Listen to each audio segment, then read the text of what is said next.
Buenas tardes. Primero me voy a presentar, soy Arturo Navascués, soy el responsable de la planta que el Grupo Trelleborg tiene en Cascante.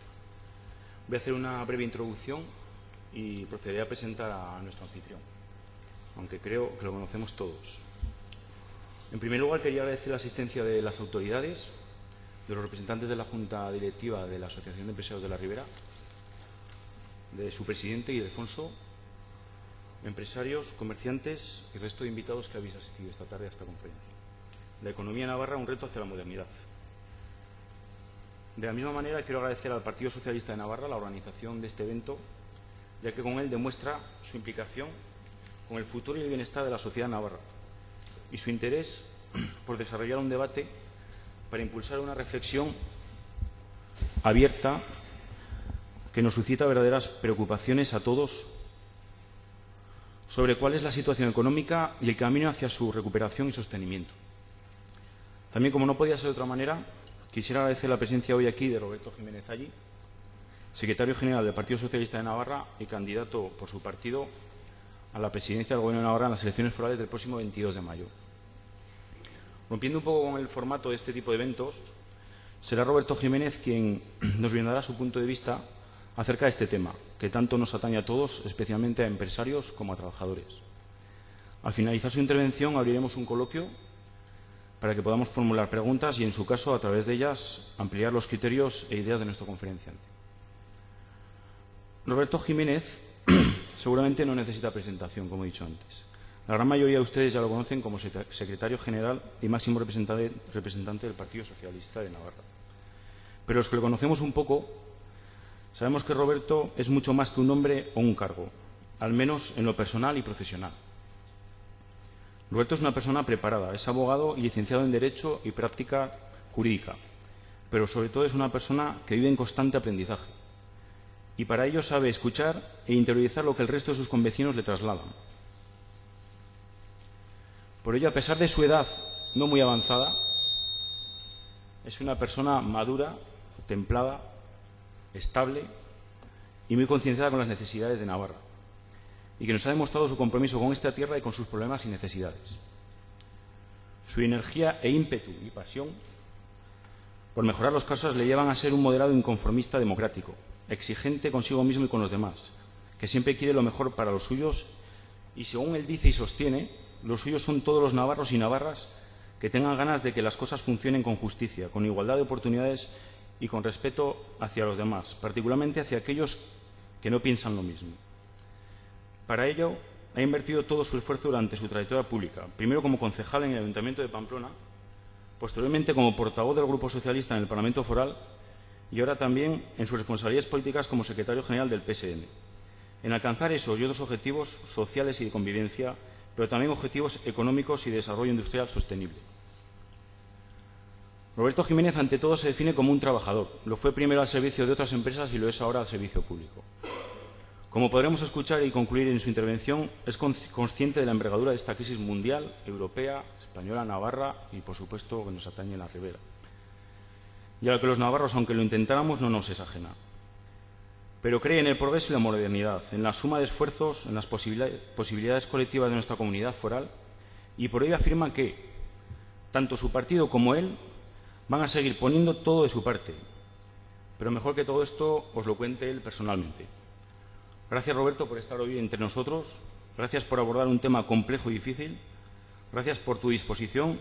Y para terminar, por favor, sigue practicando como hasta hoy, que las personas y Navarra seamos lo más importante. A continuación tiene la palabra el señor Roberto Jiménez Allí, secretario general del Partido Socialista de Navarra. Roberto, cuando quieras. Pues muchas gracias y muy buenas tardes. Señora presidenta del Parlamento, concejales, señores parlamentarios, señor presidente de la Asociación de Empresarios de la Ribera, empresarios, comerciantes, invitados, señoras y señores, amigos todos, muy buenas tardes. Antes de nada, estimado Arturo, gracias por tus palabras, por esta presentación que a una persona como yo, que no está acostumbrada a estos eventos, le abruman un poco.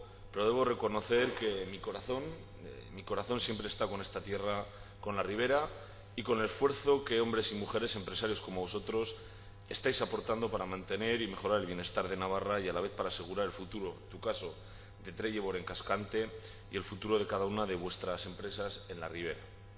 Quiero agradecerles, por tanto, su presencia en esta conferencia que, bajo el título La economía de Navarra, un reto hacia la modernidad, ha organizado el Partido Socialista de Navarra con la colaboración de la Asociación de Empresarios de la Ribera.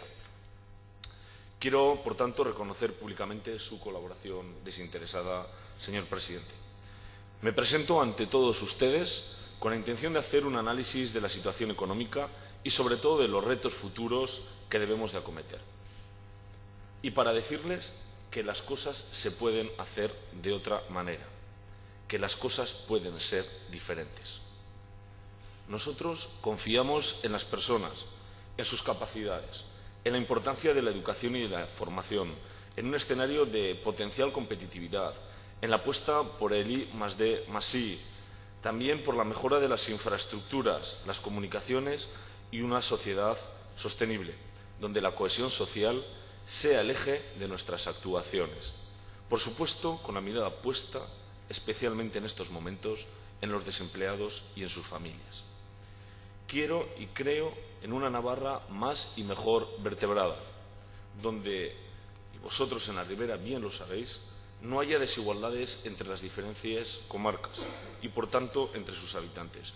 Apuesto por un gran pacto social en el que estemos todos, agentes económicos, agentes sociales y el conjunto de la política. Vamos a salir de esta situación y lo haremos trabajando todos juntos. Nada de resignaciones, nada de bajar los brazos. Para entender este necesario esfuerzo colectivo, todos debemos asumir, desde la humildad y el sentido común, que hemos estado viviendo por encima de nuestras posibilidades, que nuestros gastos, al menos en el sector público, son hoy mayores que nuestros ingresos y que esta situación no se puede mantener de manera permanente e indefinida.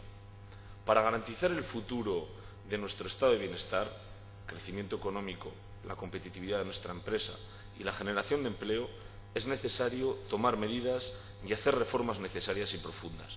Y en eso estamos. Por ello, una y otra vez me pregunto, ¿es posible garantizar nuestro estado de bienestar tras el derrumbe de un modelo económico de burbuja que vemos que es insostenible? Y decía Charles Dickens que la diferencia entre la felicidad y la miseria reside en no gastar sistemáticamente más de lo que uno ingresa. Lo cierto es que todo ha ido muy acelerado en el tiempo. Hemos oído tantas cosas en un sentido y en el contrario, expresadas por quienes siempre tienen lecciones para los demás, pero nunca para ellos. Que conviene recordar brevemente cómo comenzó esta crisis. Empezó con la crisis financiera de los Estados Unidos. Todos vimos con incredulidad cómo en días grandes entidades quebraban, dañando seriamente el sistema económico mundial. También conocimos cómo todos los gobiernos del mundo hicieron grandes esfuerzos para sostener el sistema financiero, dotándolo de liquidez para evitar su colapso y para evitar que la economía y las empresas quedaran estranguladas. En aquellos meses de desconcierto, prácticamente todos estuvimos de acuerdo en dos cuestiones. La primera, salvar el sistema financiero utilizando para ello recursos públicos, lo que aumentó el déficit y la deuda de todos los países. La segunda, había que tomar las medidas necesarias en la gobernanza mundial, también en la europea, para que no pudiera volver a darse una situación como la que se había producido. Por desgracia, esta segunda parte, la de la gobernanza mundial, también la europea, no hemos sido capaces de cumplirla.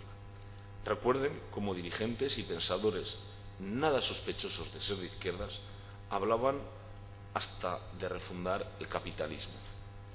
La suposición de que el mercado se autorregula, que se encuentra en el centro del pensamiento neoconservador, sencillamente ha fracasado. Por otra parte, la idea de que los defectos del mercado deben corregirse por la intervención de las autoridades públicas, que son las tesis básicas de los fundadores del liberalismo económico como Stuart Mill o Adam Smith, tampoco se ha dado. Se han producido notorios fallos donde los organismos reguladores y, por tanto, desde la política, una política impulsada por los neoconservadores basada en la desregulación y en los excesos de la economía financiera. No es cierto que los mercados tiendan al equilibrio por sí solos. Solo lo hacen si están debidamente regulados y si hay una autoridad política legítima capaz de hacer cumplir las normas. Y Europa camina con excesiva lentitud, especialmente respecto a la convergencia en sus políticas económicas y fiscales y a sus problemas energéticos. Pero la realidad es que aún no se han tomado las medidas necesarias para limitar el uso fraudulento del libre mercado por los grandes capitales especulativos. Siguen pendientes las normativizaciones de las prácticas financieras desreguladas.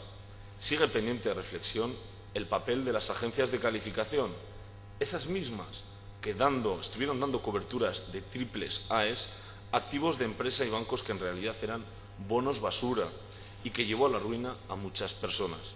Y sigue pareciendo que nada de lo que ha ocurrido va con ellos y que se van a librar sin coste alguno. Aquellos que reclamaron a las administraciones públicas su ayuda para reflotar las entidades financieras ahora quieren olvidarse que de aquella ayuda pública costó un enorme esfuerzo a millones de ciudadanos que trabajan y pagan impuestos. Ahora las administraciones públicas y los gobiernos deben exigir a las entidades financieras que cumplan con su parte del trato, que contribuyan y colaboren a la salida de la crisis, facilitando el crédito necesario, entre otras cosas. Digamos, por tanto, alto y claro, que los ciudadanos queremos una contrapartida proporcional al esfuerzo que hemos realizado y realizamos actualmente.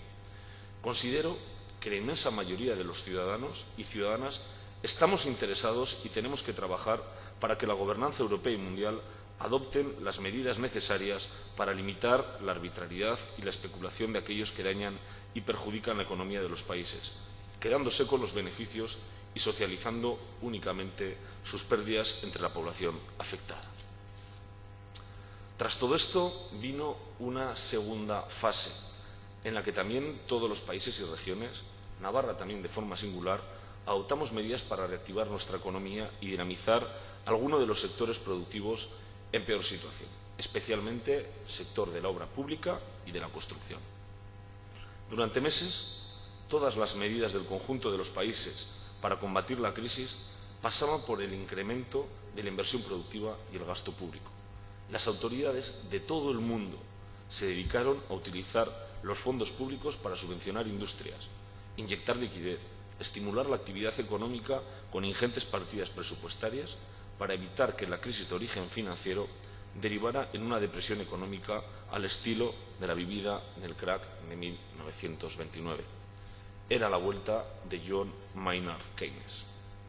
También en España y, por supuesto, también en Navarra, esto tuvo su reflejo. Recordemos algunas medidas. El Plan Renove del automóvil, prácticamente en toda Europa. Los planes E en España. Solo con estos dos fondos locales, porque ha habido dos, el Gobierno central en Navarra ha invertido en nuestros ayuntamientos 175 millones de euros, sin coste alguno para los entes locales. Como ejemplo comparativo, les diré que todo el plan cuatrienal de inversiones de los ayuntamientos navarros es de 240 millones de euros, de los que estos deben pagar entre el 20 y el 30% del importe. Todos los consistorios de la comunidad se han beneficiado del Plan E. El Ejecutivo hizo un gran esfuerzo para incentivar la actividad, para evitar la destrucción de más empleo y contribuir al desarrollo de los pueblos y de las ciudades. Todas estas medidas han venido cumpliendo su cometido, pero ha supuesto destinar más recursos públicos y, por tanto, más déficit y más deuda para todos. En el año 2010 se produjeron dos graves crisis que tuvieron como protagonistas centrales a Grecia e Irlanda. Una crisis en los mercados de capitales como respuesta a las dudas sobre la capacidad de determinados países para corregir esos déficits y devolver su deuda. Fueron consecuencia de todo ese esfuerzo público y del insuficiente avance en el Eurogrupo en la convergencia de políticas económicas y fiscales con la moneda única. O lo que es lo mismo, de lo insuficiente avance de la Unión Europea en una gobernanza económica y fiscal común. El dinero también es una mercancía y como tal tiene un precio que hay que pagar en el mercado. Cuando hablamos del mercado, o mejor dicho, de los mercados de capitales, hablamos de nuestros acreedores. Y además, todo hay que decirlo, los esfuerzos comunitarios para abordar la crisis de deuda fueron desde enero del año pasado por detrás de los acontecimientos, no siendo además ni claros ni eficientes respecto a los objetivos que se perseguían. La agudización de la desconfianza de los mercados de capitales respecto a la adquisición de la deuda de los países del Eurogrupo y de la Unión Europea provocó una reacción conjunta de la Unión en defensa de sus países miembros y sobre todo del euro. El Banco Central Europeo reaccionó comprometiéndose a comprar deuda soberana y bonos privados para asegurar la liquidez de los países de la Unión. También el ECOFIN puso en marcha un mecanismo de actuación conjunto, al que se ha sumado el Fondo Monetario Internacional, que participará al menos con la mitad de los fondos aportados por los países de la Unión, por el que se han destinado 750.000 millones de euros para mantener la solvencia de las mercancías de las economías europeas. Pero estas medidas no son gratuitas y nos han forzado a todos los países del Eurogrupo, de manera autoexigida y acordada, a adoptar medidas en tres ámbitos. Uno, en la reconducción del déficit público hasta el 3% exigido para el año 2013. 2. Ahorro y recortes del gasto público. 3. Mejora de recortes de la competitividad, planes de mejora de la competitividad de sus economías.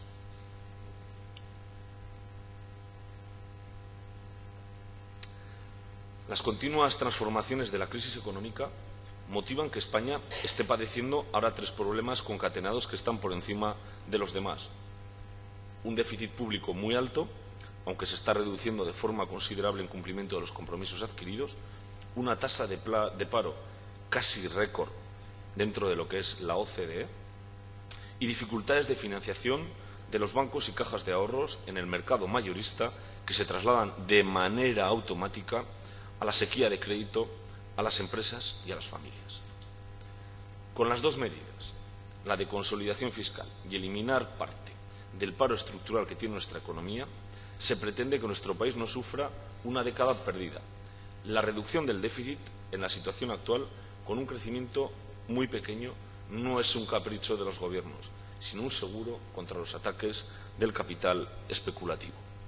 Por ello, el Gobierno de España, en consonancia con el resto de países de la Unión monetaria, económica y monetaria, ha tenido que recortar adicionalmente el gasto en 15.000 millones de euros para reducir el déficit de las administraciones públicas al 6% para el año 2011 y para llegar al 3% en el año 2013, compromiso ineludible y concertado del que ningún país del Eurogrupo queda al margen. Los españoles somos deudores netos del exterior. Y digo bien, los españoles, no solo el Gobierno de España, como demuestra nuestra deuda externa. Una parte es pública, pero sobre todo es privada. 2 años después de la crisis, la economía española presenta un endeudamiento del 357 del Producto Interior Bruto. Esta cifra se desagrega en una reducida, pero ya algo más alta, deuda pública, 58% del Producto Interior Bruto. Y una extraordinaria deuda de familias y empresas, el 194% del Producto Interior Bruto, y un 100,5% del sector financiero. Con estas cifras resulta muy complicado reanimar el crecimiento, dado que una parte muy importante de la renta futura deberá ir destinada a reducir la deuda y sus intereses. Sin duda que este volumen de deuda genera incertidumbres sobre la solvencia de nuestro sistema financiero debido a la concentración de una parte de ella en el crédito inmobiliario y promotor, que además, cuando la mitad de nuestra deuda global, sobre el 170% del Producto Interior Bruto, la tenemos contraída con el exterior. Conviene tener presentes estos tres datos y de que cuando se habla de la deuda externa, nadie hemos sido ajenos a su conformación. Y no se trata de eludir responsabilidades de nadie, sino de hablar de hechos y de datos. Y esta situación de apalancamiento tiene un coste que hace que los spreads, el diferencial del tipo de interés que España tiene que ofrecer sean superiores a otros países europeos menos endeudados. Ponemos un PowerPoint donde veremos algunos de los elementos fundamentales de las principales variables del PIB con la inflación. Este es. No, el siguiente. Esto es. Bien. Aun cuando formo parte de los que quisieran una mayor velocidad por parte de la Unión Europea en el reforzamiento de sus políticas económicas y fiscales, y más con la irrupción de la crisis de la deuda soberana, conviene que no perdamos la perspectiva y valoremos los avances en su contexto histórico. En 2010, en tan solo 4 meses, se ha conseguido un acuerdo político para afrontar las crisis de las deudas soberanas, poniendo a los 17 países de la eurozona y los 27 de la Unión Europea, con sus fondos de garantía, mecanismos de apoyo mutuos y solidaridad presupuestaria. Me permito coincidir en este caso con el catedrático de la Universidad del País Vasco, Daniel Innerarity, que decía que mutualizar 27 soberanías es un proceso inédito en la historia de la humanidad. Es sin duda un proceso de alcance universal, pero es lógico que se vea acompañada por lentitudes, dudas, retrocesos y sinuosidades. Pero en esta dirección es necesario que cada país seamos conscientes de lo que nos toca abordar y que no está en manos de los demás. En nuestro entorno más próximo, Navarra siempre ha sido una tierra responsable y solidaria, con unos habitantes trabajadores, con empresas dinámicas y competitivas, pero solo una economía próspera, una economía internacionalizada y competitiva es garantía de nuestro futuro y de poder para mantener y financiar nuestro sistema.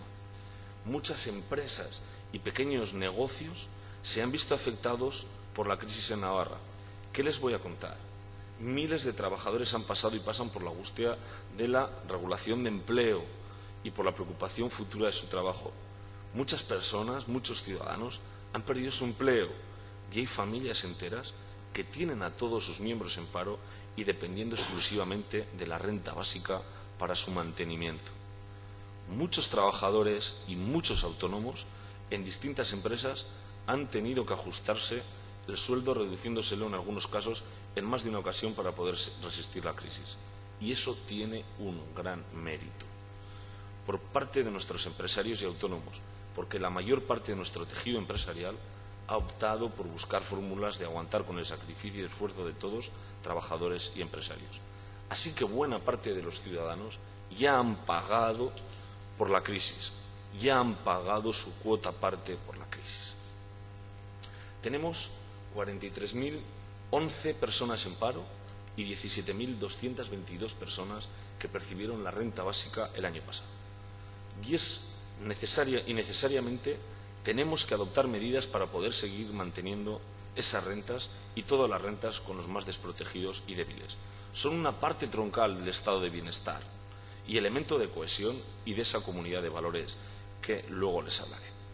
Deberán ser medidas que exijan corresponsabilidad y que se tomen con equidad en el esfuerzo y en su aplicación. Pero es verdad también que Navarra ya apunta leves síntomas de recuperación. Llevamos ya 3 trimestres y con seguridad cuando se publiquen las cifras del cuarto trimestre del 2010 serán ya 4 trimestres de crecimiento de nuestro Producto Interior Bruto. Nuestra tasa de paro se sitúa en torno al 13,93%, con una disminución en los últimos meses, a excepción del mes de diciembre, sumado a un incremento de afiliaciones a la Seguridad Social. Los índices de actividad industrial y de nuestras exportaciones van relativamente en la buena dirección. Y aquí, en este punto, permítame que me muestre orgulloso por el papel del PSN-PSOE. Un papel que nos toca desarrollar desde la oposición, sin mirar a posibles réditos electorales. No tienen nada más que ver el contrapunto con otro tipo de oposición que hace el primer partido de la oposición, que es una oposición de tierra quemada que lleva con respecto al Gobierno de España.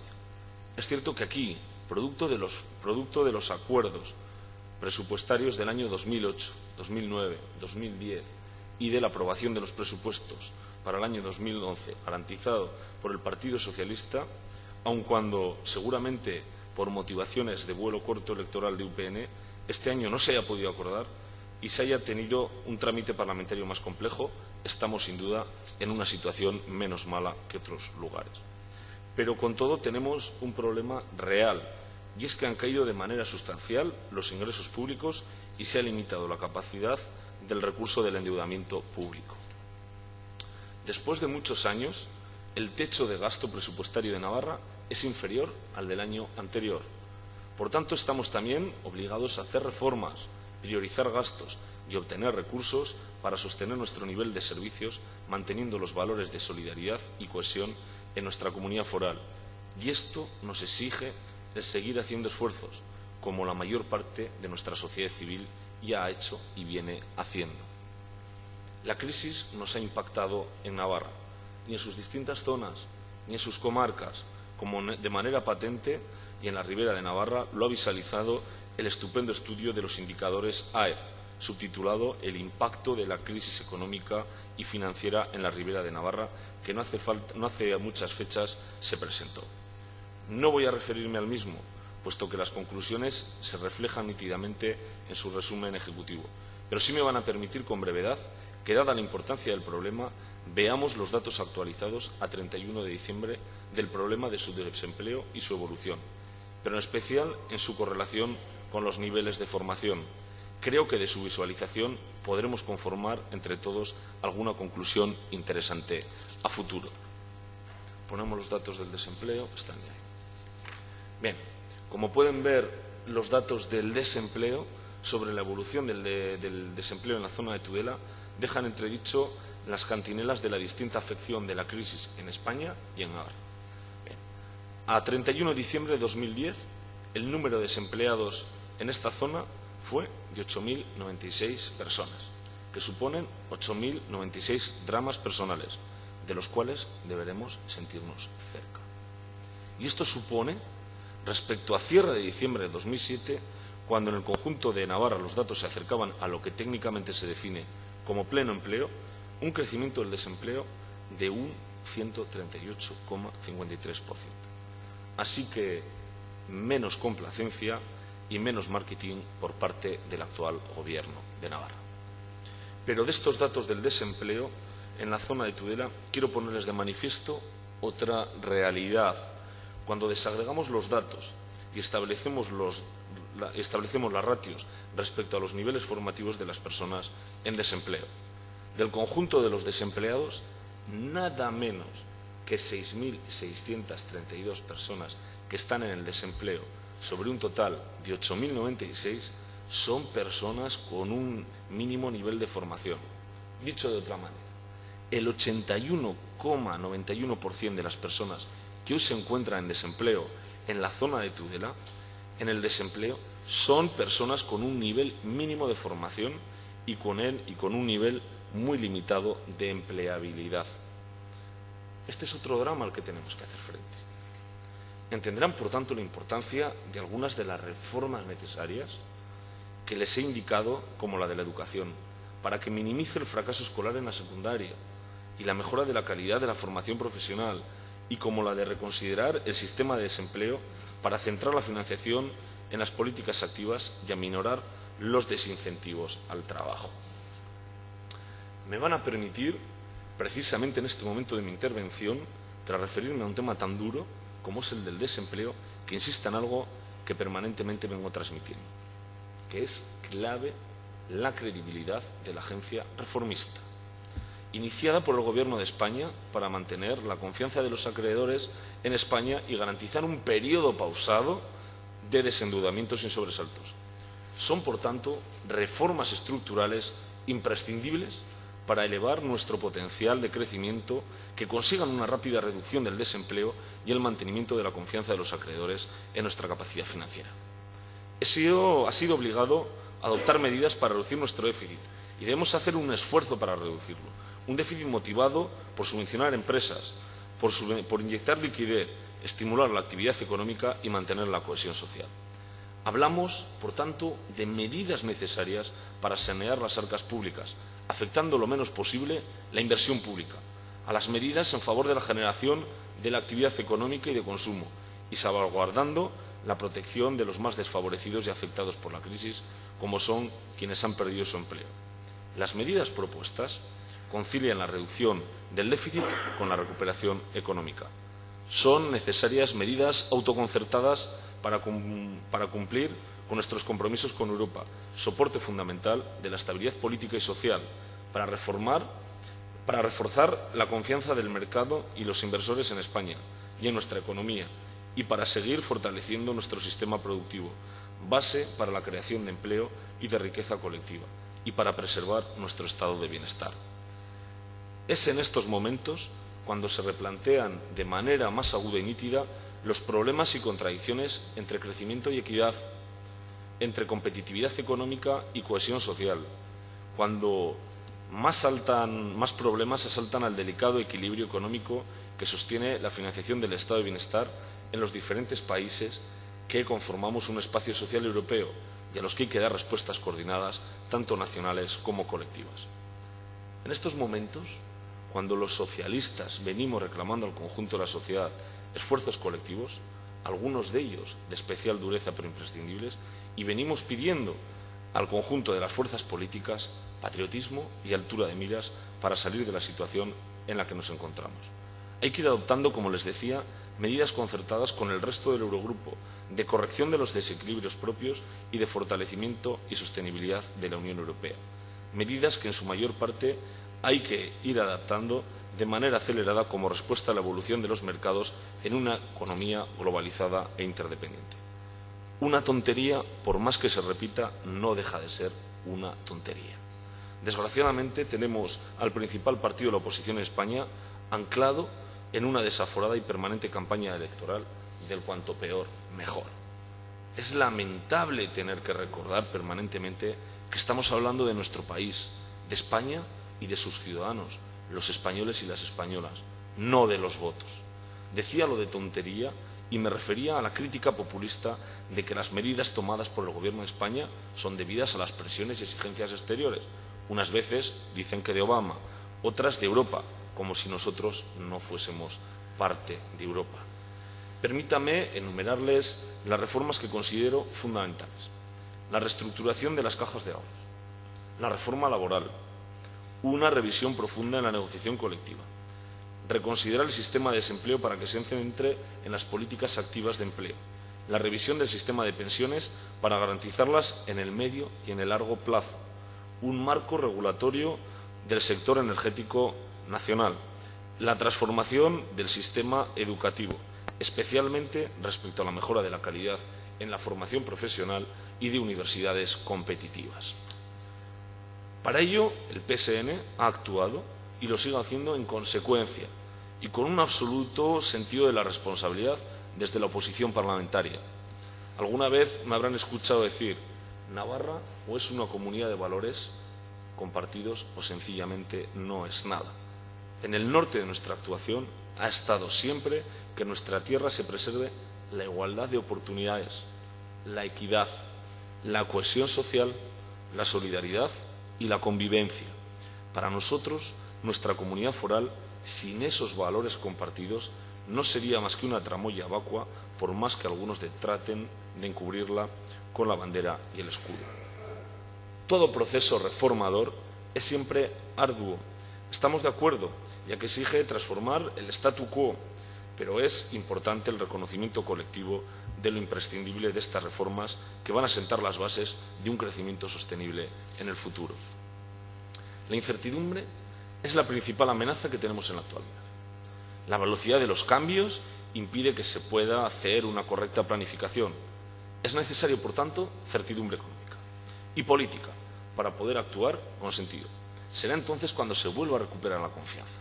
Será entonces cuando la confianza en economía, que es un valor, cotizará más en alza.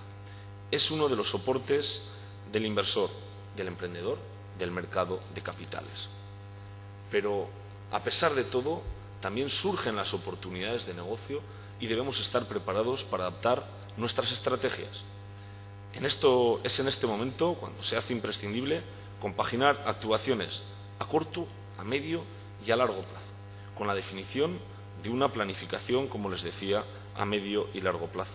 Debemos encontrar soluciones para lograr la máxima generación de liquidez o reducir gastos, pero también necesitamos buscar nuestro posicionamiento futuro. Nuestro modelo de financiación probablemente no volverá a alcanzar los altísimos niveles de apalancamiento vividos en los años anteriores a la crisis. La tecnología seguirá desempeñando un papel preponderante en la forma de hacer negocios. La posibilidad de comunicar e informar en cualquier momento y en cualquier sitio seguirá potenciando los efectos de la globalización. Además, el poder de las redes sociales abrirá nuevos canales de negocio que no pueden dejarse a un lado e incluso serán determinantes para los sectores de gran consumo, incluido el sector de la banca minorista. La interconectividad será otro de los ejes centrales de las políticas de recursos humanos. Conocer y adaptarse a las necesidades y aspiraciones de la nueva fuerza laboral del siglo XXI es otro de los retos. Las prioridades están cambiando y debemos ser conscientes más que nunca de que el talento es un activo estratégico. No debemos olvidar que las decisiones que se tomen hoy marcarán el futuro y aunque hay grandes retos que no debemos obviar, los cambios que genera el avance tecnológico y la globalización ofrecen más oportunidades que nunca a las pequeñas y medianas empresas españolas que con espíritu emprendedor utilicen la innovación como eje de su desempeño. Y es en este entorno económico del que somos plenamente conscientes, los socialistas navarros nos reafirmamos con nuestros valores y con los del conjunto de la socialdemocracia europea, comprometiéndonos con el sostenimiento de los 4 pilares del Estado de bienestar, como son la educación universal y gratuita, una sanidad pública de alta calidad para todos, una seguridad social solvente y segura, y un sistema de servicios sociales que incluya la dependencia progresivamente ampliada a toda la población dependiente. Pero no hay estado de bienestar posible sin una economía tendente al pleno empleo, para lo que resulta imprescindible un modelo productivo que nos permita ser competitivos internacionalmente, superando un modelo basado casi exclusivamente en la demanda interna, logrando una población laboral de altas tasas de actividad, bajo desempleo y alta calidad.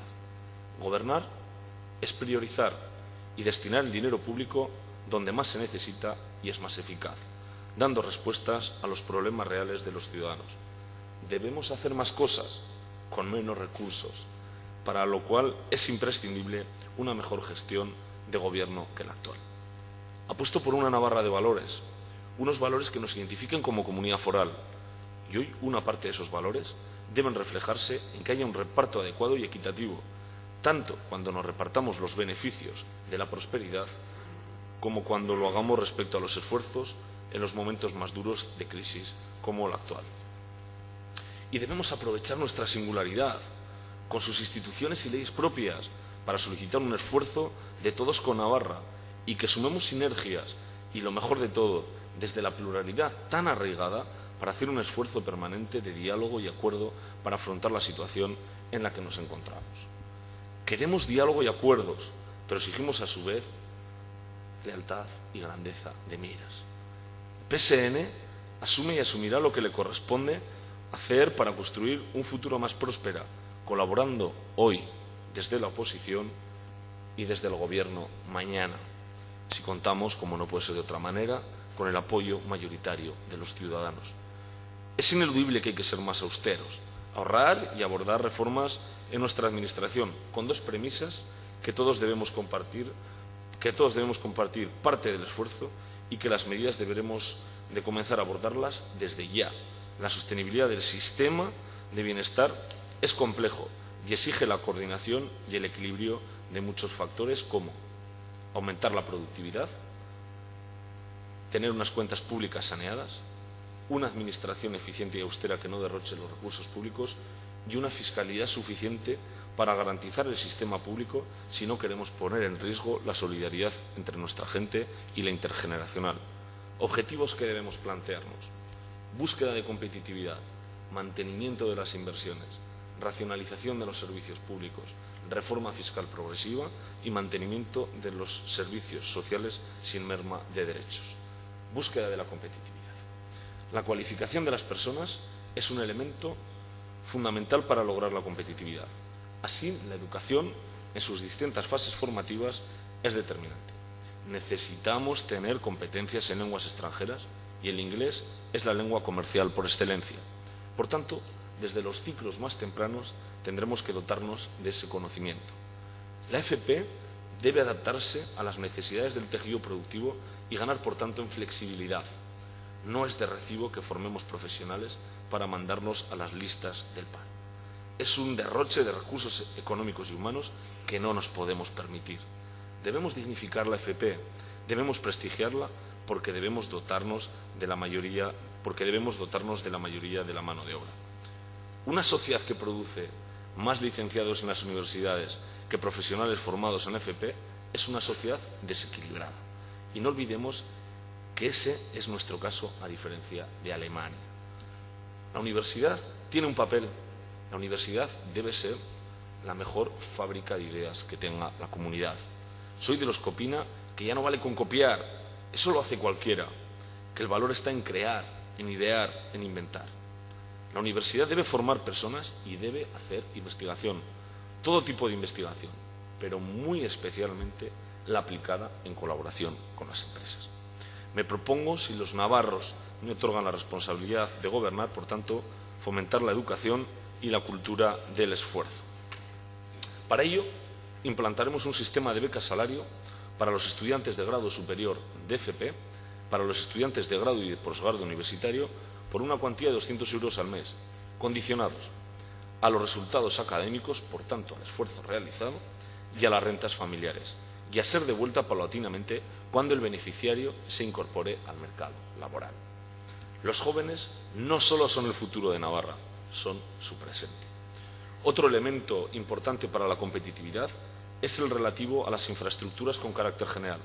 Me voy a detener en dos, que en muchas ocasiones pasan más desapercibidas.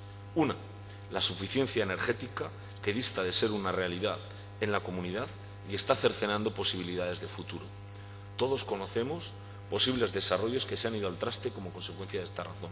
La otra es la relativa a las nuevas tecnologías de la comunicación. No podrá haber desarrollo en igualdad de oportunidades ni equilibrio territorial si hay zonas de la comunidad que parten en desventaja. Les aseguro que erradicar la brecha digital es una de mis prioridades. 2. Mantenimiento de las inversiones. Mantener el esfuerzo inversor en los siguientes años para seguir en una política de modernización en Navarra y sacar adelante infraestructuras básicas para garantizar el apoyo a nuestra industria y a nuestro crecimiento económico. Pretendemos impulsar las reformas necesarias en nuestra comunidad para tener un crecimiento sostenible, crear empleo y mantener las políticas educativas, sanitarias y sociales.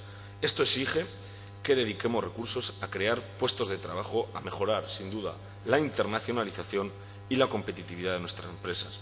3. La racionalización de los servicios públicos. Para garantizar nuestro futuro, tenemos que ser conscientes de nuestros recursos y de nuestra dimensión. Es imprescindible analizar los gastos en función de su eficiencia y plantearnos la supresión de muchas subvenciones y hasta qué punto podemos pagar determinadas descentralizaciones funcionales que multiplican enormemente los costes. En demasiadas ocasiones, las diferentes administraciones hemos competido en la puesta en marcha de servicios concurrentes y paralelamente ha habido un crecimiento desmedido de empresas públicas que, lejos de conseguir eficiencia, han supuesto un mayor gasto. Hay que reordenar y readecuar la administración y las empresas públicas, evitando duplicidades. Es hora de pedir a todas las administraciones navarras y grupos políticos una reflexión profunda en relación con equipamientos, edificios y servicios.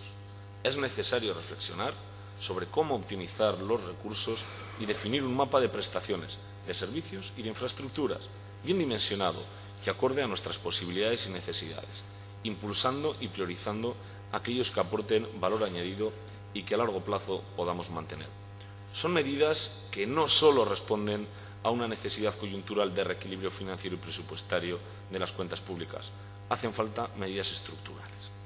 Aun cuando se consigan ahorros que equilibren las cuentas públicas, que tienen en sí mismo su valor, y más ahora, no habremos conseguido reformar nuestra estructura de gasto si no hacemos más cosas, como debe ser la reforma de la estructura y la productividad del sector público porque si no en la siguiente crisis estaremos en las mismas. Se trata no solo de gastar, sino de gastar mejor. 4. Reforma fiscal progresiva en Navarra. Los impuestos son el instrumento para recaudar con criterios de justicia los ingresos necesarios para sufragar el gasto público, lo cual nos exige asimismo que se concreten y cuantifiquen las políticas de gasto y de inversión, su gestión, mecanismos de control y transparencia. A nadie le gusta que siquiera se plantee como necesidad de reflexión la posibilidad de reformas fiscales, pero dicha reflexión, cuando menos, es necesaria hacerla para garantizar el futuro de los servicios y prestaciones de nuestro estado de bienestar. Mantener los servicios sociales sin merma de derechos. Somos una comunidad solidaria con los más desfavorecidos y estamos orgullosos de ello. Nuestro objetivo es mantener el nivel y la calidad de los servicios generados en la comunidad. No apoyaremos recortes de los derechos ya reconocidos, buscando fórmulas para adecuarlos a la situación presupuestaria prevista para los próximos años y a su sostenibilidad. Pacto entre todos para mantener los derechos actuales y para que, mientras se mantenga la crisis, no generar en ningún caso expectativas de nuevas prestaciones que puedan poner en riesgo las actuales. Por ello, se deben tomar medidas de control necesarias para que nadie utilice de forma abusiva los servicios y las ayudas públicas. Tenemos que garantizar el presente y el futuro, que como mínimo las prestaciones que hoy estamos dando mantengan la misma calidad y universalidad y, a ser posible, las podamos mejorar. Para ello es imprescindible, por tanto, que los ingresos y los gastos públicos estén equilibrados, y con los actuales ingresos no es posible lograrlo. La Administración pública debe tener ingresos suficientes para garantizarlo, y estos ingresos los aportamos los ciudadanos y debe ser de manera justa y equitativa.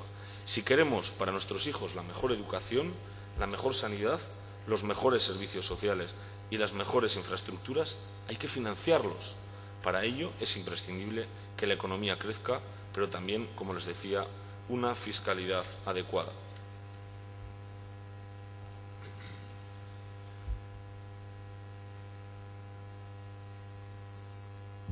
Es imposible tener unas prestaciones y servicios noreuropeos y una economía y una fiscalidad africana. Cuando loamos y alabamos los servicios y prestaciones de los países escandinavos, nunca nos referimos a su presión fiscal y a la aportación de sus ciudadanos para mantenerlos.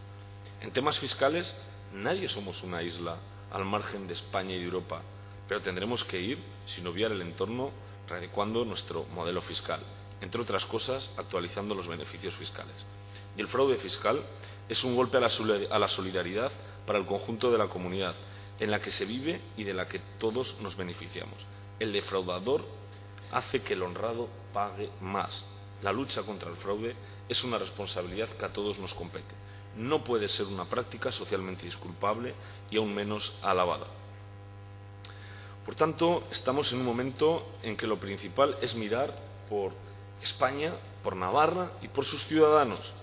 Quienes actuamos en esta clave no miramos si este empeño nos llevará a tener un planteamiento, un parlamentario nacional o un diputado foral más o menos. Estamos decidiendo sobre nuestro futuro estado de bienestar. Estamos trabajando para avanzar juntos, reformando lo que sea necesario, asumiendo esfuerzos colectivos para garantizar la prosperidad de todos. Los socialistas navarros no lo hemos dudado. Confiamos en que ante los ciudadanos la responsabilidad y la coherencia coticen, pero eso no lo sabremos hasta que los ciudadanos navarros vayan a la urna. Pero, como les digo, en ningún caso cuando hablamos de país y de comunidad nuestra mirada es corta y nuestra trayectoria es diáfana. Estando en la oposición de un gobierno conservador, además agotado y preso de multitud de compromisos y equilibrios de intereses que le imposibilitan adaptarse al devenir de los acontecimientos, venimos asegurando y dando estabilidad a nuestra comunidad foral, tanto en lo institucional como en lo económico presupuestario. Y es así porque estamos seguros y convencidos que en la actual situación a Navarra y a sus gentes les ayuda a favorecer la estabilidad y el acuerdo. Y les puedo asegurar que no resulta fácil llegar a acuerdos y aún menos seguir coadyuvando por la estabilidad con un gobierno ya del pasado, acostumbrado a gestionar la abundancia, acostumbrado a hacer de su capa un sayo y acostumbrado más al marketing y al PowerPoint que al rigor. Y a pesar de todo, como les he dicho, a lo largo de esta legislatura ha habido acuerdos presupuestarios para el año 2008, 2009, 2010. Han salido los presupuestos del 2011. Se acordaron temas como el Plan Navarra 2012, la puesta en marcha del Plan Moderna y la reestructuración del sistema del sector público empresarial de Navarra. Quiero recordar, Plan Moderna y reestructuración del sector público empresarial fueron sendas iniciativas del Partido Socialista de Navarra. Hemos acordado leyes para la incentivación de la economía navarra, las medidas urgentes de urbanismo y vivienda, los planes anticrisis aportando sus medidas en buena medida, buscando la complicidad de la sociedad civil y de sus interesados en buscar las más adecuadas. Y además, poniendo especial énfasis e interés en que no haya desajuste alguno en las cuentas públicas de Navarra, como se recoge en los distintos acuerdos presupuestarios. Y no crean que es fácil tener que hacerlo con quienes, fruto de la costumbre y dejarse llevar por la abundancia, tienen vicios presupuestarios ocultos que hacen de por sí que los presupuestos sean estructuralmente deficitarios. Ha sido complicado acordar y negociar con quienes desde el marketing hablaban del rigor, control y austeridad, mientras la realidad y los hechos les desmentían sistemáticamente. Pero miren, aun con todo, mi compromiso y el del PSN sigue estando inequívocamente con el rigor, la coherencia, el compromiso y la lealtad con Navarra, con España y con sus ciudadanos. La situación de Navarra, como hemos dicho, no es mala, pero no es la mejor. En este momento se está decidiendo por dónde va a ir nuestro futuro. Estamos en el momento de llevar adelante las reformas necesarias para mejorar. Tenemos que aprovechar la situación de crisis para hacer una comunidad más moderna y más sostenible. Si no somos capaces de abordar con decisión y sin dudas las necesarias reformas, no habrá servido de nada el sufrimiento de todos los afectados por la crisis, el desempleo y los ERES. Estamos en un nuevo tiempo, en un nuevo siglo. La salida de esta crisis nos exige una nueva modernidad que está cambiando los parámetros que ya conocíamos: la economía, las estructuras políticas y las personas.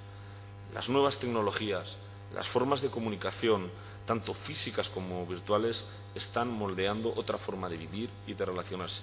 La globalización ha llegado y nos exige adaptarnos al nuevo tiempo. Este año, tras las elecciones, si la ciudadanía da su confianza al PSN-PSOE, encabezaré un gobierno con el objetivo y el compromiso de conseguir un mayor progreso para Navarra, pero sostenible, de mantenimiento de nuestro modelo de bienestar social y su mejora, si es posible, saneado, y de avanzar en nuestra comunidad foral en la senda de la modernidad, pero también hacia la racionalidad económica.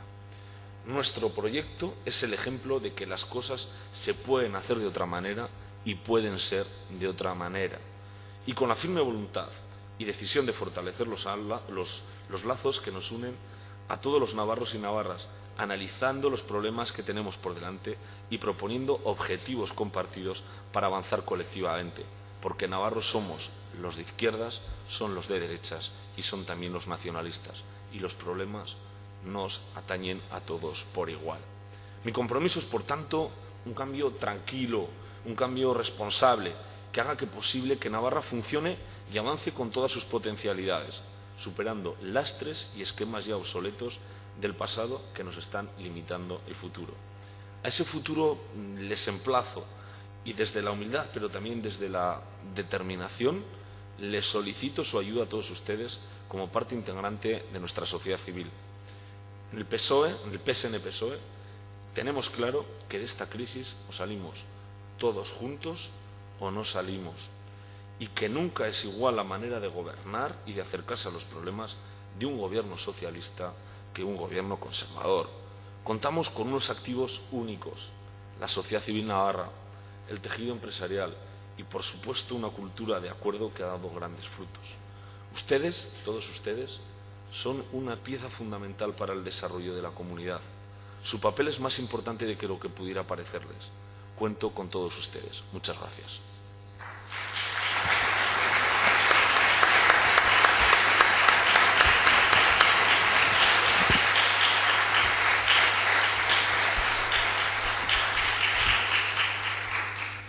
Bueno, ahora viene el momento difícil.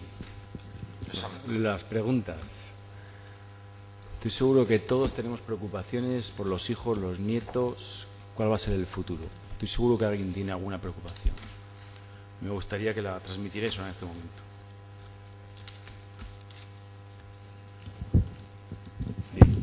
Venga, ¿quién rompe el fuego? Yo. Dos tengo. Venga, tú. No se animase. Eso es. Una es, si el Partido Socialista Navarro llega al gobierno en mayo, ¿cuál va a ser para Roberto Jiménez su primer prioridad para afrontar un cambio de esta situación? Y la segunda es, en cuanto a generación de empleo, ¿cómo vamos a atraer la inversión extranjera para crear empleo y cómo vamos a apoyar a los nuevos emprendedores? Vamos a ver, dos cosas.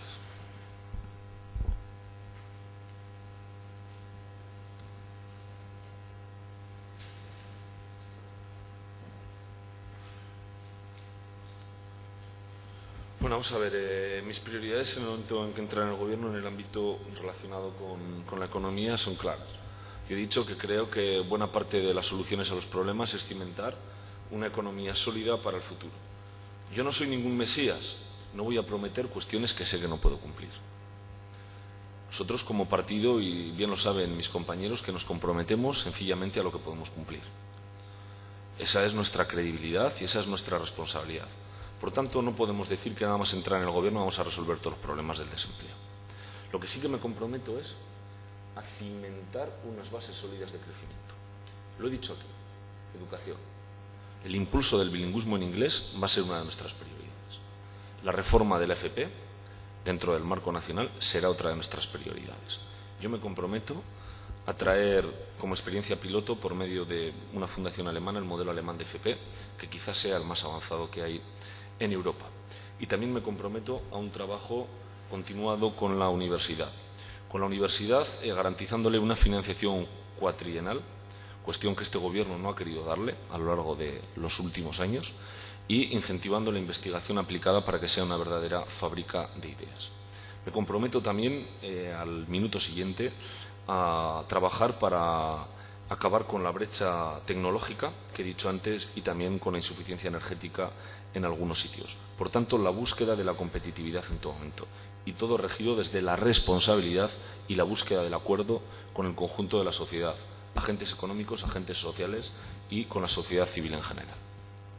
Y luego la segunda parte me está hablando de la captación de inversiones del extranjero en Navarra, bueno, y apoyo al emprendizaje. Bueno, vamos a ver, yo creo que en relación con la inversión extranjera en Navarra, yo creo que vendemos muy mal nuestra comunidad, o mejor dicho, no lo vendemos. No tenemos buenos embajadores fuera, o sencillamente como administración no fomentamos que nuestra imagen fuera de la comunidad en el extranjero sea una imagen de una comunidad conocida, una imagen de una comunidad de emprendedores, una imagen de una comunidad moderna, que lo somos, que tiene unas grandes capacidades y tiene unos grandes activos. Yo creo que este Gobierno sistemáticamente no ha salido fuera, no se ha ocupado y no se ha preocupado de eso. Más allá del consejero de Cultura, de que mañana supongo que estará en Fitur o habrá estado hoy, pues igual es lo único que se les conoce, ¿no? Porque por lo demás les puedo garantizar que nada. Y luego con el tema del emprendizaje, yo creo que en primer lugar lo que tendríamos que buscar con el emprendizaje es ver el modelo, quizá el modelo americano. Creo que es el modelo a seguir, ¿no? Donde al emprendedor se le favorece, se le dan segundas oportunidades, se le impulsa, pero creo que es fundamental aquí hablar de valores, generar un clima donde el emprendedor sea una cosa muy bien vista. Creo que durante mucho tiempo esos valores los hemos perdido, valores como el del esfuerzo, valores como el de esas personas que idean, crean, trabajan, hacen cosas.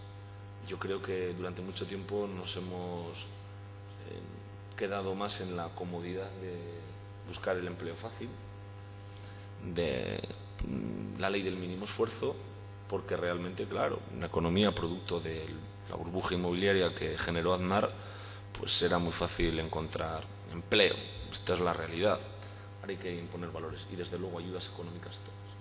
y desde luego creo que también debiéramos implicar especialmente a las entidades financieras, y en nuestro caso la entidad financiera por excelencia de la comunidad, que es Caja Navarra.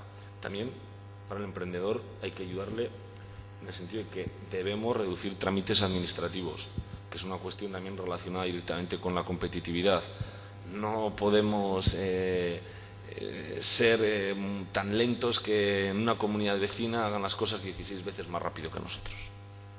Esto son realidades. Algunas personas que están aquí bien lo conocen en sus propias carnes. Esto no es tolerable. Por tanto, disminución de trámites administrativos para facilitar que se pueda realizar la actividad. Básicamente creo que habría contestado a estas cosas. Sí.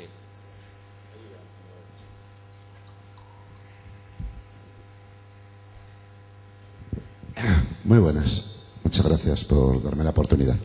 Bueno, yo soy un pequeño emprendedor de la Ribera de segunda generación. Casi todos de aquí me conocen. No tengo el placer de conocer a usted. Intentaré ser conciso, claro, ir al grano. Vamos a ver, en la reunión que tuvimos la otra vez en la Asociación de Empresarios, donde estuvo el consejero de Economía y se presentó los problemas de la economía navarra, de la economía ribera, más o menos se vino a decir la siguiente cuestión. La economía... Es que si no llega con eco. ¿Así? Así mejor, ¿Así? sí. Vale. La economía ribera va mal, bastante mal, pero no va peor que el conjunto de España. La economía navarra va muy bien, va bastante bien, es semejante a como van los americanos o los alemanes. Por lo tanto, preguntaba, mi intervención va más dirigida al tema de vertebración de Navarra, ¿no? Que es uno de los puntos que usted se ha referido, que es lo que a mí más me interesa como ribera y como emprendedor, ¿no? Como pequeño emprendedor, ¿no? Entonces, la conclusión es muy sencilla. Es decir, si Navarra va como los alemanes y la Ribera va peor que España, como España, pues hay alguien en Navarra que debe ir como los chinos, por lo menos. Entonces, hay una falta de vertebración. Aquí en la Ribera hemos oído durante todos estos años, yo ya tengo 50 y tantos, desde eso hemos estado siempre, hemos oído mucho por la cuenca media del Ebro, que la Ribera tenía que conformarse como el segundo polo de desarrollo de Navarra, y que ha habido mucha gente que ha apostado por ello y que está en muchas cosas. La verdad es que la realidad es que es la que nos encontramos ahora, ¿no? En la cuarta crisis que padecemos. Que cuando la crisis viene a la Ribera llega con toda su cuestión, porque, me voy, intento ser conciso. Aquí el segundo polo de desarrollo en Navarra, la famosa cuenca media del Ebro, con todos los organismos, pues prácticamente no se ha desarrollado, no existe nada, por eso la crisis golpea tan fuerte, que es economía real. Entonces nos encontramos con la realidad actual, que es que la Ribera económicamente en muchos otros aspectos se muere, yo le doy muy poquitos años. Principalmente, como le dije al consejero en su momento, el principal problema de crisis que tenemos aquí es que prácticamente ya ningún joven se quiere quedar en la Ribera. Es decir, eso cuando se vea el último apaga la luz, ¿no? Es decir, por posibilidades de desarrollo, por eso, de evolución, de todo, ¿no? Es decir, lógicamente. Entonces, mis dos preguntas serían, en ese marco, mis dos preguntas son, ¿qué planificación tiene usted si llega a ser presidente del gobierno o colabora en la gobernación de Navarra? La gobernación de Navarra, pues ¿qué va a hacer para que realmente aquí se desarrolle un segundo polo de desarrollo de Navarra? Se cree que no se ha hecho hasta ahora, ni se va a hacer.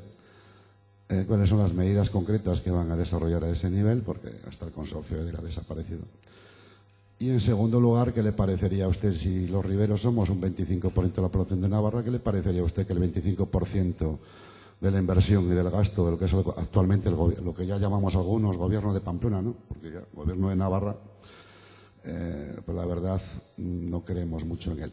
Pero en el gobierno de Pamplona, para convertirse en gobierno de Navarra, ¿qué le parecería a usted aprobar que el 25% de toda la inversión del gobierno de Navarra fuera para los riberos? Y un reconocimiento de una deuda histórica, como se ha hecho en otras regiones, de lo que el gobierno de Navarra debe a la Ribera de los últimos 30 o 40 años, para no pedir mucho más. ¿Estaría usted de acuerdo con esa línea de aplicación? ¿Vale? Muchas gracias. Bueno, vamos a ver, muchas cosas, aunque sean dos preguntas y una reflexión, pues bueno, donde ha tocado distintas cuestiones. Vamos a ver, el paralelismo de la crisis en Navarra, España. Mire, yo le voy a decir una cosa.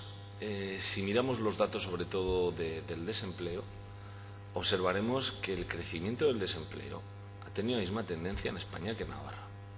Es decir, en Navarra partíamos de un desempleo en torno al 5% cuando comenzó la crisis. Y ahora estamos prácticamente en un 14, dicho 13, 91 o 92, prácticamente en un 14. Es decir, un incremento de 9 puntos porcentuales. En España, cuando empezamos con la crisis, estábamos en un 10, en un 11% el desempleo. Y ahora estamos en un 20, con lo cual también se ha crecido 9 puntos porcentuales. La ventaja es que teníamos unas mejores condiciones de salida. Y es lo que algunos estamos diciendo. Nos resignamos, nos rebelamos cuando se dice estamos mejor que otros. Diga, mire, para decir que estamos mejor que otros, yo estoy mejor porque estoy tuerto porque el otro está ciego. Pues mire, pues vaya consuelo. Esa resignación que se intenta trasladar es el germen de otra crisis mayor en el futuro. Porque eso es un mecanismo de freno para el desarrollo de la comunidad. La autocomplacencia, el conformismo. Yo no me conformo con que esta comunidad tenga un 14% de desempleo, Y mucho menos con lo de la Ribera, claro, por supuesto. Y ahora entro aquí, que no lo iba a eludir. Bueno, ¿cuál es el diferencial? Mire, yo no tengo una varita mágica y supongo que obedecerá a muchísimas cosas. Pero en la exposición hemos dado un dato.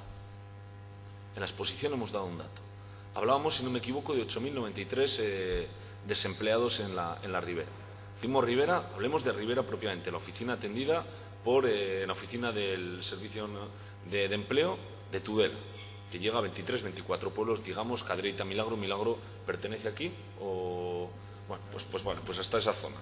Claro, no vayamos luego a Zagra, San Adrián, eso ya pertenece a otra oficina de empleo, que si no me equivoco está en Lodosa. Bueno, vamos a ver. Vemos que tenemos un 8.000 desempleados, 8.093, y vemos que 6.600 estudios primarios como máximo, con lo cual algo ya nos está diciendo. Formación precaria, mayor desempleo, ecuación segura. Ese es un dato. Y vemos lo que está ocurriendo también en los datos de escolarización y de fracaso escolar y de formación. La Ribera está por debajo de la media del conjunto de la comunidad foral. Y podrá, y este sería entrar en otro debate, podrá imputarse a múltiples causas. Pero quizá también sea una cuestión de que durante muchos tiempos la ley del mínimo esfuerzo y de la vida fácil ha sido una continua conducta en buena parte de la comunidad foral, y aquí el peso de la construcción también ha tenido más relevancia quizá como empresas que en el resto de la comunidad foral. Yo veía cómo subían las furgonetas de aquí a todo meter a Pamplona, todos los días, porque yo soy de la zona media. Y luego, segunda parte. La Ribera, medidas concretas. Mire, yo lo voy a decir bien claro y lo fácil sería decir, mira, medidas concretas habrá para cada municipio y habrá un programa electoral para cada municipio. Es decir, lo que se va a hacer en cada municipio. Yo no entiendo la comunidad foral troceada. Estamos hablando de una comunidad foral que tiene 630.000 habitantes. ¿Pero cómo demonios la vamos a trocear más? Si no tiene ningún sentido trocearla más. La comunidad es un todo y hay que verla como tal. Es que no hay tanta diferencia, pero es que ¿de qué distancias estamos hablando? Es que 90 kilómetros no son distancias, 45 minutos de tiempo no son distancias, y tendremos que empezar a asumir esto en primer lugar. Sí que habrá que específicamente atender algunas cuestiones. Bueno, pues ahí está el tema del campus. El tema del campus habrá que verse en el marco también del campus de la universidad pública, no el campus de Tudela, que no me gusta ni oír hablar. El campus de la universidad pública en su extensión de Tudela. Pero dentro del marco de lo que es toda su universidad, habrá que ver qué es lo que hacemos aquí en conexión con el tejido productivo que hay aquí. Y, por cierto, no para producir solo profesionales, como en el caso de fisioterapia, porque eso no sé qué le aporta a esta comarca, ya que hablamos de comarcalización, que traiga también investigación. Investigación para que sea investigación aplicada con el entorno, con las empresas de la comarca. Por tanto, medidas concretas, las municipales. visión en lo que es servicios, pero no estrictamente en lo económico, claro que la tenemos. Bueno, pues hay un hospital, hay distintas mancomunidades, habrá que optimizar todo eso, habrá que vertebrar todo eso. En ese sentido sí, pero lo que es medidas concretas económicas para una zona de la comunidad, no. Y mire, es que además me niego en redondo, pero lo digo aquí y lo digo en cualquier otro lado. Porque el otro día estuve en el valle de...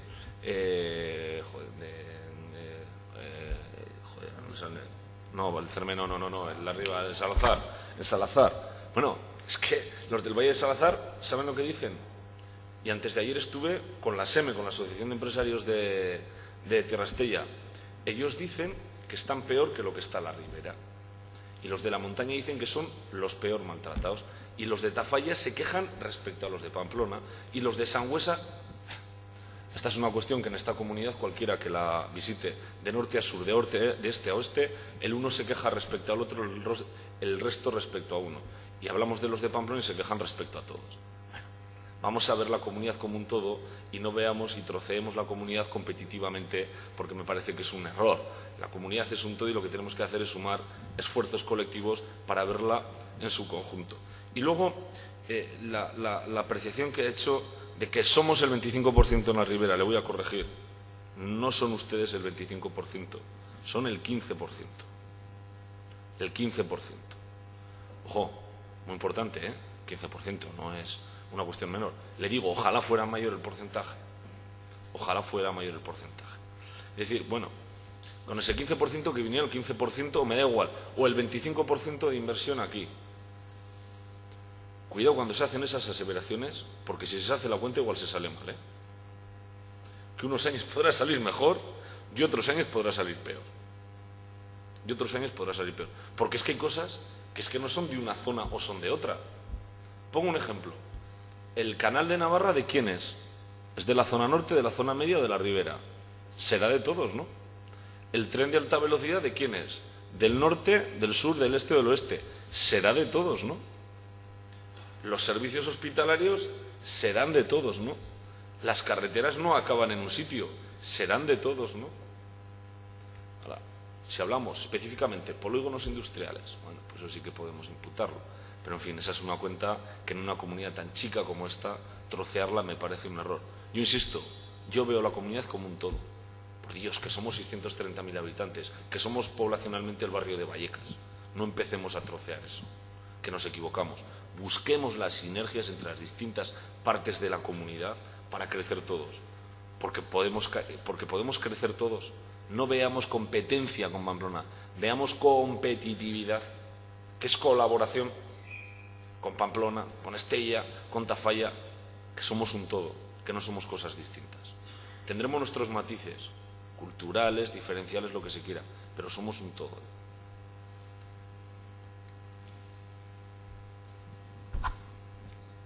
¿Alguna pregunta más?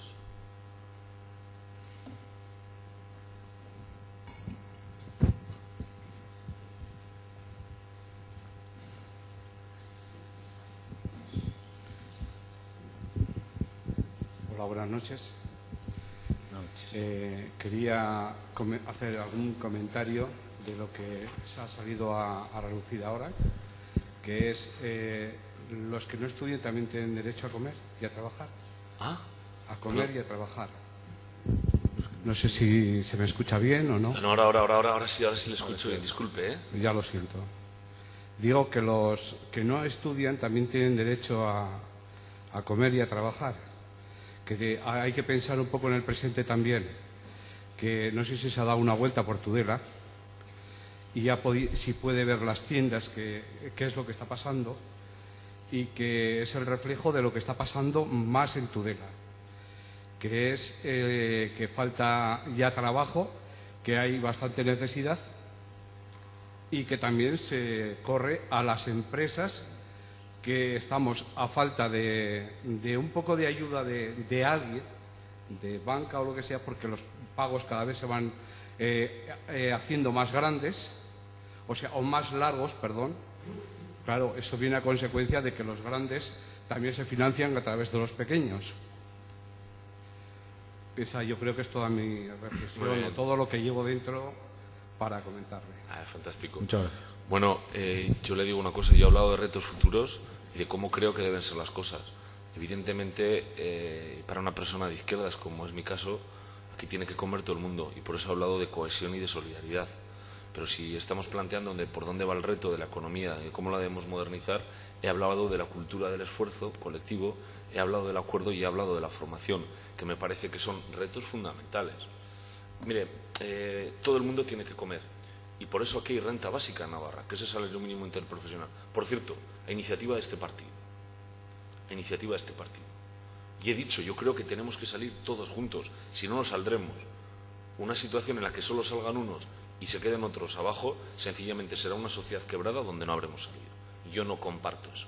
Ahora, si me dice cómo está o qué plantea usted para mejorar esta situación de cara a futuro, yo estoy haciendo una apuesta por la formación de las personas pensando en el bien común y en el bien individual de cada uno de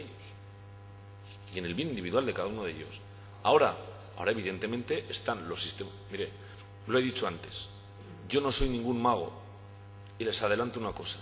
Quien venga garantizándoles que en 3 minutos resuelve esto el desempleo, les garantizo o les aconsejo o les doy mi opinión, huyan de él. Es un Tower del Mississippi. No se va a volver a crear el empleo con la misma celeridad que en el pasado. Se va a generar empleo poco a poco, pero tenemos que cimentar las bases para que el empleo que se cree sea un empleo seguro, de calidad, de futuro. Y eso es lo que tenemos que hacer. Ahora, cohesión social y políticas de empleabilidad, políticas activas de empleo a las que yo me he referido, para dotarles a esas personas de mejores habilidades para poder entrar al mercado laboral. Por supuesto que sí, absolutamente. Y luego, respecto a la otra cuestión, respecto al tema de la financiación, por eso también, y me remito un poquito a mi intervención, hay que resolver todo el problema hay que hacer las reformas del sistema financiero. Yo estoy de acuerdo, no corre el dinero. Hay unos problemas de liquidez importantes en el sistema. Pero claro, seamos conscientes de dónde partíamos. ¿Cuántas cajas de ahorro había? 43 en España. ¿Cuántos bancos? Pues 7, 8. Esto tiene que quedarse tal y como está marcando el Banco de España, el Gobierno de España, en 10 o en menos de 10. Estamos en un proceso de reconversión de todo el sistema financiero. Pues hay que hacerlo y afortunadamente pues se va avanzando, pero esto tiene su tiempo, Sí que es verdad y me preocupa que algunas cosas sí que se pueden resolver. No es admisible que el mayor moroso sea la Administración. Y me parece que en este caso, ya que estamos en Tudela, con este ayuntamiento no sé si es el mejor ejemplo, porque me parece que la tardanza en los pagos pues se suele demorar también un rato, ¿no? Bueno, pues son cuestiones que se tienen que ir solventando. El Gobierno de España, ¿qué ha hecho para mejorar esa liquidez? Los créditos ICO aquí que hemos hecho, propuesta nuestra del Partido Socialista, los avales navarros para circulante. Estas cosas se pueden hacer. Ahora, la resolución de los problemas con carácter inmediato, yo desde luego no voy a ser quien se lo prometa. Y les aconsejo que quien les prometa eso, huyan de él o de ella. Muy bien. Pues si no hay ninguna pregunta más, muchas gracias por la organización de este evento, Roberto, y muchas gracias a todos vosotros por vuestra asistencia. Gracias, Arturo.